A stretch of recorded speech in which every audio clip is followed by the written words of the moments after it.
And welcome back again, our TV viewers. Now it's time for our daily press review for today, Wednesday, the 6th of January 2016. And we are very much delighted to have our dear guest, Mr. Mohamed Sheta, the media expert. Good morning, sir. A very beautiful good morning to you too, and to all our viewers, of course. Thank you. And again, Merry Christmas to all our dear fellow Coptic and Orthodox Christian, not only in Egypt but in Russia and Spain and all over the world. Of course, today is a special day in the evening, a lot of food. Exactly. Merry Christmas to everyone. All of them a very Merry Christmas, of course, and all Egyptians and all our viewers, of course. And we start our press review for today from Al-Ahram, where we read, President Abdel Fattah al-Sisi visited Tuesday the General Intelligence Service headquarters in Cairo, where he held a meeting to discuss the latest regional developments and their impacts on the Egyptian national security. In a statement issued Tuesday by the presidency spokesman Ala Youssef, said that the meeting was attended by the head of the General Intelligence Khalid Fawzi and other officials. The presidency added that the president listened to a number of assessments regarding national security strategies proposed by the intelligence officials regarding the different challenges Egypt is facing currently. Yesterday, President Abdel Fattah al-Sisi visited the headquarters of the General Intelligence Service. Since when we have started to talk about the president visiting the intelligence headquarters, and what is the significance of that visit at this particular time? Well, you raise a very interesting point, because we've never heard about that, and before even the head of the intelligence name was unrevealed until recently. The most thing we heard about was like the head of the intelligence service visiting President al-Sisi in his office. Yeah. But the fact that President al-Sisi went to the headquarters of the intelligence service and met with all of them, this is definitely a very important sign for the members of the intelligence service. What this visit is showing? What is the message? The message is to give them more confidence that the president is backing them, that he's listening to them, he's listening to their problems, sitting with them and exchanging information and assessing the different challenges Egypt is currently facing. Face to face is much more important than reading them in reports. Usually these reports are written by one or two persons, but sitting with a group of the members of the intelligence service and listen to them face to face is definitely much more fruitful for the president, of course. And like I said, the message is very clear that Egypt is supporting, and the president himself is supporting the members of the secret service, of the intelligence service, and this is definitely a very strong message, not only for the people inside Egypt, but also for the people outside Egypt, of course. Indeed. And moving to Shuru newspaper, from where we read, President Abdel Fattah al-Sisi met on Tuesday with Satya Nadella, the Chief Executive Officer of Microsoft. Minister of Communications and Information Technology, Engineer Yasser El-Adi, attended the meeting. Presidency spokesman Ambassador Ala Youssef said the president praised the role played by Microsoft in supporting the scientific community and the communications and information technology sector. President al-Sisi also told Nadella that Egypt welcomes the investment increase by international companies in the country. Again, a meeting by the president, and it's a different field, the head of Microsoft company. Yes. What is the message? I like this article a lot, actually, because first of all, it shows that even the state-owned media are now have meanwhile no problems in mentioning the company's names in order to encourage more foreign investors to come to Egypt. It's Microsoft as well. So of course, it's a huge company, and it happens very rarely that when the prime minister or the president meets a head of a certain company, that the state media mentions the name of the company, which I think is not very smart. I think we should always mention the names of the company in order to show to the other companies, because what's the point of, for example, saying the president met with the chairman of a European car company, for example, or a British-owned or a British telecommunication company, so I think it's very important. We should forget this advertising thing, like this is an advert. This is not an advertising. You're promoting your country as an investment opportunity for the international business community. I believe, Mr. Sheta, and since you are a media expert as well, that we have started to mention the name since BP. We have been mentioning the president met the head of BP any after the discoveries of the gas fields. So we are showing more concern about these huge companies and their importance to Egypt as well, and the mutual benefit which could result in after these meetings. I think it's very important. We also mentioned, for example, the Ford company, when Prime Minister Ibrahim Mahlib sat with them in order to discuss a possible setup of a factory here in Egypt. Unfortunately, it didn't work out, and they went to Morocco. But this is a different point. In any case, I think this is a very good message we're sending out to the international business community, that when the chairman of a huge company like Microsoft, one of the biggest companies worldwide, comes to Egypt and meets with the Egyptian president, this shows that the environment in Egypt is ready for more investors. Talking about El Shuru, I'd like to mention something else. Last week I read a very interesting article also in Shuru, written by a gentleman called Ahmed Bha, one of the young, very promising journalists here in Egypt. And it was also about something related to science. It was about something called the Egyptian monster. I don't know if you heard about it. The Egyptian monster was a car which was invented by... Yes, I did. By a funny gentleman. Yes. And actually, Mr. Ahmed Bha wrote a very, very interesting article about it. And it was saying that we should really focus on scientists or developers who really do something beneficial for the community. Yes. And of course, you remember, I don't know why this gentleman called this Bobby car, I would say. It's like really a toy, you know. Yeah. It was not a Why car. he called it a monster?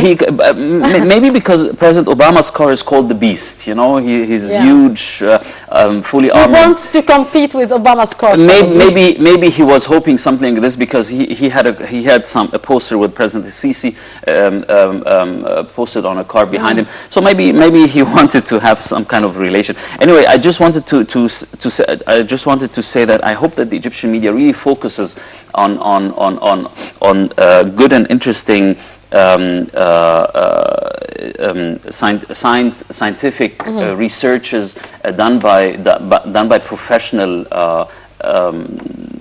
engineers, you know, and not just silly toys, you know, just to create some traffic. Real things, though. Sorry? Real things. Not exactly. I think this was just. I think all the Egyptian media just went to this very silly invention just to create some traffic on their websites and stuff like that. So I hope that the Egyptian media would really focus on the important issues and the important topics like this Microsoft issue here. Indeed. Moving to Al Ahram newspaper, from where we read, Foreign Minister Sameh Shukri met China's Deputy Foreign Minister of Foreign Affairs in Cairo on Tuesday to prepare for the upcoming visit of the Chinese President Xi Jinping in January. They discussed bilateral relations and ways to cooperate between both countries, in addition to coordinating regarding regional matters of common interest. President Abdel Fattah al-Sisi visited Beijing in December 2014 and signed 5 strategic partnership agreements, including for cooperation in economy, trade, electricity, and industry. China is Egypt's 5th largest trading partner. Of course, we are seeing here some preparations ahead of the expected visit by the Chinese president to Egypt this month. I think the visit of the Chinese president to Egypt is very significant, and it comes at a very important and crucial timing, actually. We just saw what North Korea did this morning by testing a new hydrogen bomb, and all the relations between all the current tensions in the Middle East region, Saudi Arabia and Bahrain breaking up the diplomatic ties with Iran, for example, and at the same time the United States has reopened its channels with Iran a couple of months ago. So the whole thing is very, very complicated, and I think it's very important for Egypt to have some strong partners they can rely on, such as China, for example, and Russia, of course. And this is why I think they will not only be discussing trade issues and economical issues, but I think they will also be talking very deeply about the political issues as well. Just a couple of days ago, some people from the Palestinian government, they went to China also to discuss with the Chinese officials the current situation and the peace. So I think having China on board on discussing the regional issues is very, very important. And, Indeed, and this of shows course. that China is paying lots of attention to the position of Egypt in all the regional matters as well. Yes, and of course it's a very important visit which is expected to take place this month. Moving to Al-Masri اليوم, and we read the high-level delegation of technical experts headed Tuesday to Addis Ababa to attend a meeting to discuss Egypt's concerns related to the Ethiopian Renaissance Dam, which Egypt fears will affect its portion of the Nile water. The meeting will fulfill a declaration of principles adopted during a meeting by foreign affairs and water ministers from Egypt, Sudan, and Ethiopia in Khartoum in late December. The three countries have been struggling to eliminate dispute over consultancy firms being sought to conduct technical studies of the dam's impact. Sources at the Irrigation Ministry said Egypt's delegation will suggest building emergency gates in the dam body in order to reduce the bad effects of the water rushing from the dam on Egypt and Sudan. To shed more light on this topic, we have the following report. Dan will be back to comment on it. A spokesperson for the Foreign Ministry said that contracts with the two firms carrying out studies on the impact of Ethiopia's under-construction Grand Renaissance Dam on downstream countries' water shares will be signed in early February in Khartoum. It has yet to be decided whether the February meeting will be attended by the irrigation ministers of Egypt, Ethiopia and Sudan only, or if the foreign ministers will be also attending. A series of technical meetings will be held between the countries in January. The meeting in Addis Ababa will tackle technical suggestions made by Egypt. At the end of January, the committee will then convene in Egypt to study the offers made by the two French firms. Dutch firm Delters, which was assigned 30% work, withdrew in September, saying the circumstances didn't guarantee an independent study. Egypt has been negotiating with Ethiopia over the choice of an independent firm to conduct the studies before an agreement was reached at the end of December on second French consultancy firm Artelia. Egypt is also currently in negotiations on the filling of the dam reservoir. If the completed is a short time span, it is feared that it could cause a water shortage in Egypt. After their last meeting on the 11th and 12th of December, the 11th round of negotiations, Egypt, Ethiopia and Sudan announced that they had reached a consensus on the issue. To comment on that development regarding the Renaissance Dam and the visit by the technical expert which has started yesterday in order to review all the developments on the ground in Addis Ababa, how do you see this, Mr. Sheta, and are we going to reach any consensus regarding the issue of the dam?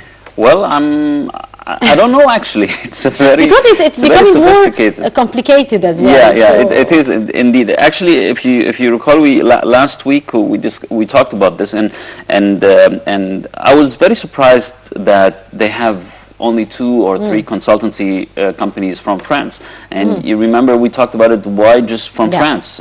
And obviously there is a dispute about those consultancy companies, which is actually. Very much sense. I mean, you should have different views. You should have different approaches. You should have different. You should have countries from different. You should have companies from different countries. And there was a Dutch company. I don't know what's the issue here, but even the issue of the companies is making an issue. Not only the issue of the dam. So we are having many issues here. And we are losing time from my point of view. Well, actually, probably this is one of the main targets of the government in Addis Ababa, to waste lots of time to gain more time to build exactly. They want to waste as much time as possible, and they want to delay any consensus as much as they can. And I think this is their strategy. And I'm not sure if Egypt is going to be so patient, actually. Yeah. So let's wait and see how it will develop. It's a very tricky situation, we could reach any sort of consensus or a win-win situation regarding the issue of the Renaissance Dam. Still, Al-Masri اليوم newspaper, we have some news from it. Egypt is set to open a Salam bridge which crosses over the Suez Canal. Minister of Transportation Saad Gayoushi inspected on Tuesday the bridge, the first suspending bridge over the Suez Canal prior to the reopening in few days. On Monday, the head of the Army Engineering Authority, General Kamil El-Wazir, said in an official statement that the bridge will be reopened in the coming days. Still, of course, with the development of the Suez Canal region and the development of the whole area, how do you see the reopening or the opening of Salam Bridge? To be honest, I've noticed that Minister Sadiq Yushi has been very active during the past couple of months, actually, since he came into office. We need to the transportation system and the transportation network in Egypt. We need to develop the road networks in Egypt as well. We need to reduce the horrific road safety fatalities and crash numbers on the Egyptian roads. So anything which would reduce the traffic congestions and the traffic jams in Egypt is definitely something we should definitely welcome very much. And to be honest, they've been doing a good job. I've been seeing lots of developments here, actually also in Cairo, not only outside Cairo. Yes, indeed. And they have been restructuring. They have been restructuring several main roads, like on the Mahwa Road, for example. They have... We do need that, of course, since you are an expert in the auto industry as well, because the rate of accidents taking place here in Egypt is quite high. It's horrific. It's actually one of the highest worldwide, and I think we should learn from the other countries like Germany and France how they reduce, for example, their numbers, the road fatality numbers on their roads. And I think it's very important that the Egyptian government would really get the advice of such countries. I think lots of embassies would welcome very much to cooperate with the different ministries here in Egypt, not only the Ministry of Transportation but also the Ministry of Interior, of course, because actually without law enforcement all these crash numbers will always stay very high. And I think it's not only a job of the Ministry of Transportation, but it's a job of the Ministry of Interior as well. The Ministry of Health, of course, is also very much concerned because of the emergency network on the roads. If a crash happens, usually an ambulance should be there the speed in 5 and minutes. Exactly. How qualified are the people in the ambulance? Absolutely. And the biggest problem we have in Egypt is that the structure and the design of the roads, for example, is until now managed more or less by the Ministry of Interior. So if you for we example, need more collaboration, more arrangement between the different entities. Of course. For example, in Dubai they did this. They have an office of the Ministry of Transportation at the Ministry of Interior, and also an office from the Ministry of Interior at the Ministry of Transportation, all that coordinate this much better. So I hope that in the next couple of months we can see some really significant development. It's very important. Yes. Moving to أخبار اليوم, we read Egypt stock indices inched up on Tuesday amid net purchases by non-Arab foreign investors. Benchmark index EGX 30 edged up 0.56% to reach 7,000.20.1 points, and daily stock turnover was around 511 million Egyptian pounds. Non-Arab foreign investors were net buyers to the tune of 30 million Egyptian pounds, while the Arabs were net sellers to tune of 33 million Egyptian pounds. The market capital added 2.1 billion pounds. How do you see the performance of the Egyptian stock market, which inched up on Tuesday? But first we'll see this report and then we'll be back to comment. Egypt's central bank kept the pound at 7.7301 pounds to the dollar at its official foreign currency auction on Tuesday. The pound was steady on the black market as well. Egypt is facing a dollar shortage and mounting pressure to devalue the pound. The central bank surprised markets when it strengthened the pound on November the 11th by 20 piastres against the dollar. On Tuesday, it sold $39.4 million at a cut-off price of 7.7301 pounds to the dollar, unchanged from Sunday. The black market rate was around 8.58 pounds to the dollar on Tuesday, almost unchanged from Sunday's rate at 8.57. Egypt's reserves have tumbled from $36 billion in 2011 to $16.4 billion, and the country has been rationing dollars through weekly dollar auctions of banks, keeping the pound artificially strong. In February, the central bank imposed capital controls limiting dollar-denominated deposits to $50,000 a month in an attempt to fight the black market. The move caused problems for importers who lost access to foreign currency. Mr. Sheta, how do you see the performance of the Egyptian stock market and the value of the Egyptian pound today? Well, very briefly, the performance was very modest, to say the least. Yes. As for the dollar, I think the crisis of the dollar crisis we have, or the so-called dollar crisis we have in Egypt, will only be solved when the Egyptian government really opens the import of goods at reduced customs for everything, and I think this will enlarge the competition significantly in Egypt, which would reduce the prices in Egypt of every single good in Egypt, because actually everything we have in Egypt is so overpriced right now, with a tremendous profit margin for some of the dealers and importers who kind of have a monopoly on certain goods. So I think opening the competition will really solve a huge portion of this problem in Egypt. Indeed, Mr. Mohamed Sheta, our media expert, thank you very much for your precious input, and have a lovely morning. Thank you very much. And with that, our dear viewers, we come to the end of this edition from our press review. Now we'll go to a short break, and after that we'll be back to resume the segments of The Breakfast Show, so stay tuned.